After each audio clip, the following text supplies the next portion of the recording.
贴近选战要选的忙着拜票打地面战，但网络战同步启动。划个脸书仔细看，吴秉叡、林智坚、郑文灿、苏贞昌名字下面都有赞助2个字，背后其实有玄机。一天的话，我大概都是下600块。原来有赞助代表花钱下广告，但真的有成效吗？每一次买大概就会增加大概2000到3000的触及率，我大概7、8千块而已啊。像最近因为就是确定要做民调了，所以我一定会强加来做这个推播。要拼出头的政治新秀，有下广告，每则平均4到500多人按赞；没下的话，平均1到200人按赞，差很大。会觉得说，好像只要我内容经营好的话，其实大家会有这个 feedback 嘛。但其实我觉得现在Facebook 这样改的话，其实那可能就变得真的有需要。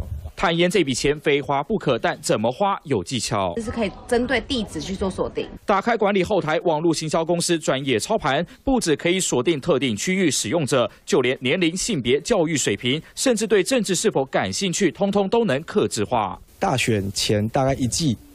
我们这边其实也是业绩会有比较明显的成长，大概都是抓在1成左右。市场行情，一个粉丝15到20元按一个赞，或是分享各2块钱，瞄准选举财，但还是得买对地方。